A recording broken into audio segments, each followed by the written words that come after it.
Hello, hello, hello, gentle folks, and how are you all doing?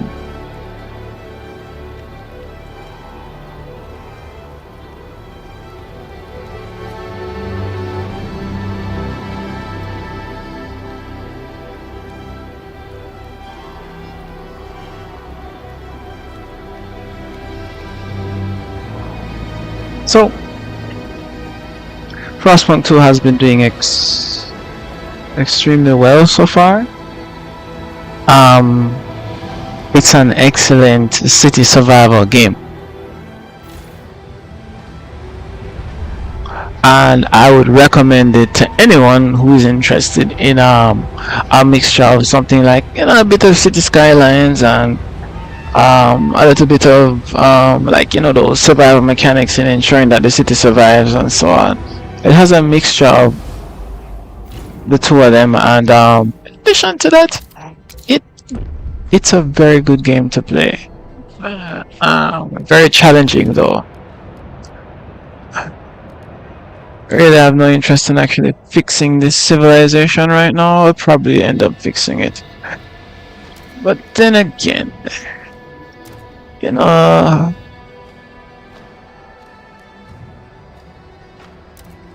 let's go back here now and check. Don't become addicted to heat. Turn off.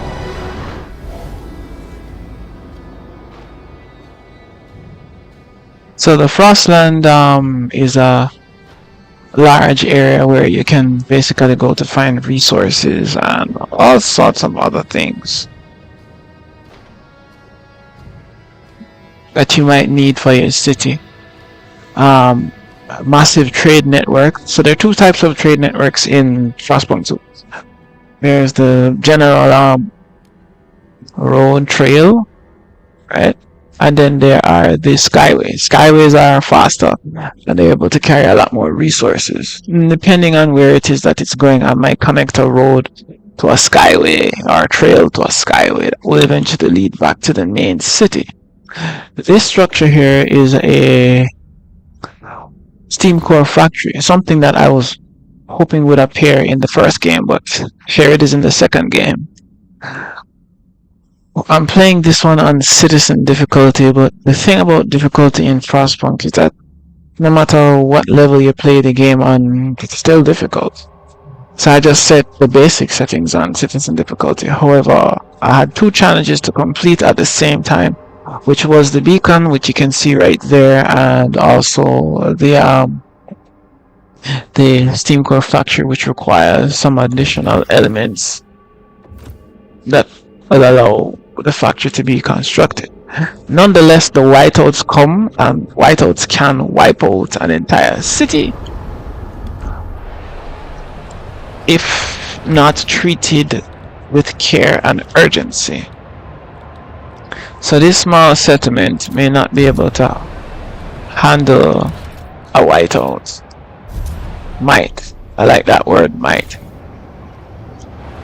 Heat management, I would put it at automatic for this settlement, so I don't have to worry about certain things, and keep the scouts location relatively well maintained and protected.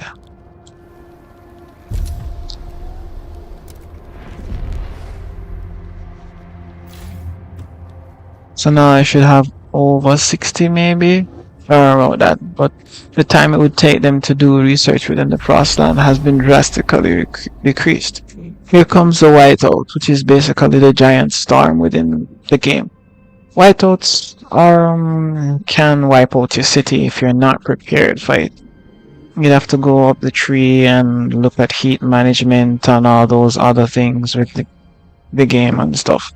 So, like the heat management side of it, let's get into that. So heat management basically determines how much heat the generator is able to put out based upon the requirements that have been met. In terms of productivity, which you can see up here, stockpile is full, and about 50 unfulfilled. Not sure where that 50 is. Probably these are the areas, but it's on autopilot, so it will dynamically adjust the heat based upon the requirements. So that's how the heat map also, it is a heat map. It shows the extent to which the dwellings are effectively heated. And it also shows how many of the districts are actually populated. As you can see, quite a few of them are not populated. Have a surplus of houses, which is very good. So people have lots and lots of space to expand out into. I don't need to declare martial law. I gotta keep an eye on a lot of things. Right.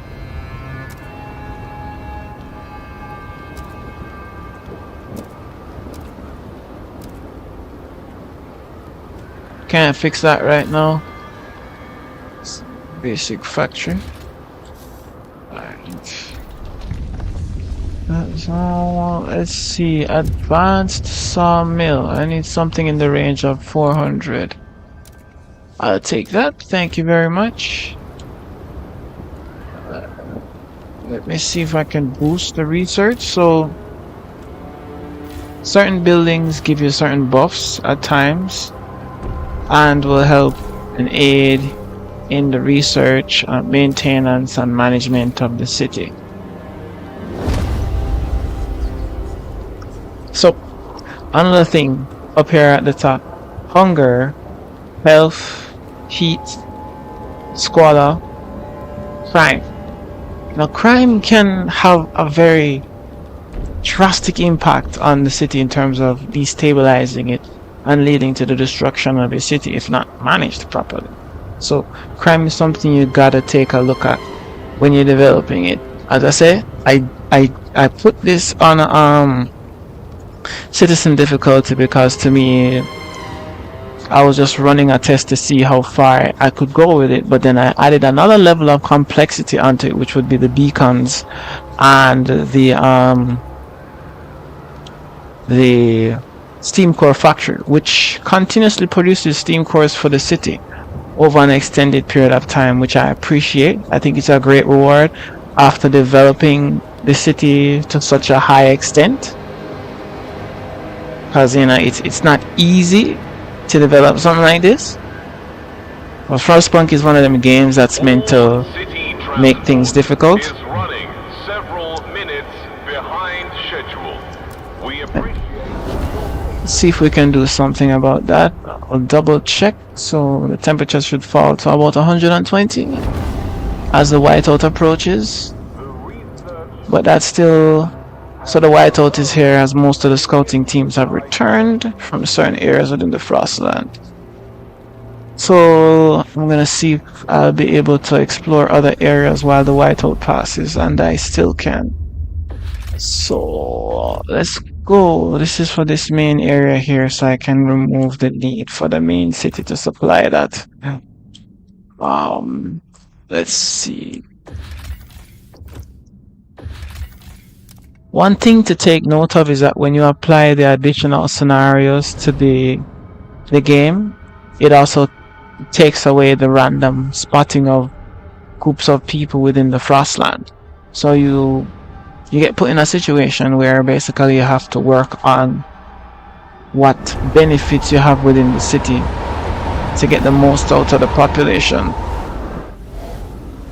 Let me go somewhere else that's not so under pressure. I'll try to look back at it soon.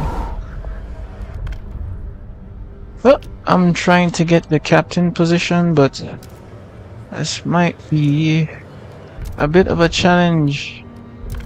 There's also a level of politics. I think I'll accept that. I don't know if I will get use community action to heat all homes. I don't think I can get what I want. Heat all home. The delegates have... Yikes! There's nothing I can do here. see if we can do some heat management or heat dispatchers in this area.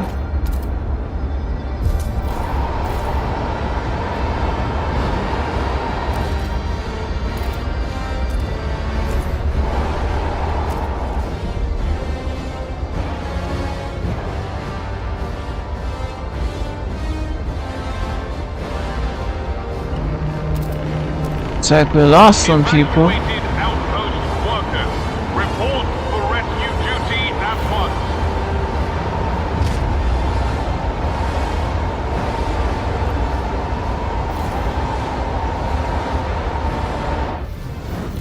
We gotta do something about this ASAP. I got 50 of those guys out there. So I think we're gonna... I can't go there. I'll get killed. Go here. Go here. That should be that. So the scout teams will come from a different direction instead of where they would usually come from, which would be the main city. Let's wait a bit. Back in. I think I can maintain a level of normalcy during this.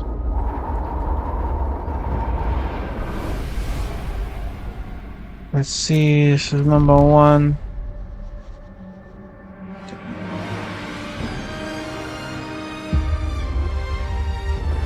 Very good.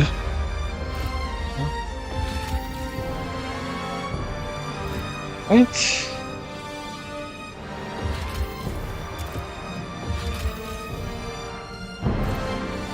My city, everyone deserves to be paid equally or receive the benefits of anything we find in the Frostland.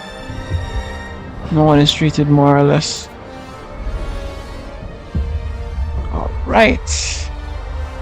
Let's take a look and see what we got over here.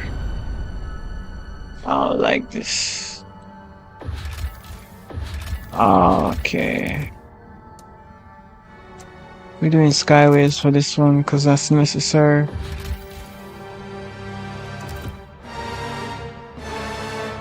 And skyways actually get influenced by the terrain, so if the terrain is a bit too steep, then no skyway. Once these are done, they should transport resources to the city. And we have a healthcare problem here. Can't do anything about that right now. Won't mess with this yet. We gotta keep holding.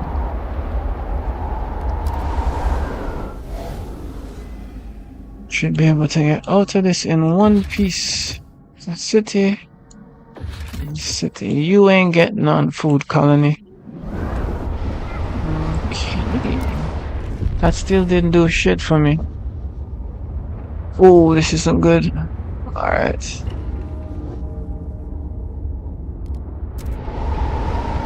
That sound means people are dying. 300 homes available.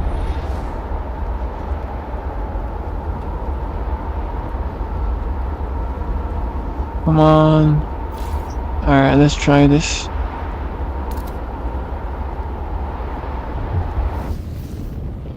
Just stay there for a little bit longer. Keep watching the generator.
to avoid unnecessary queuing.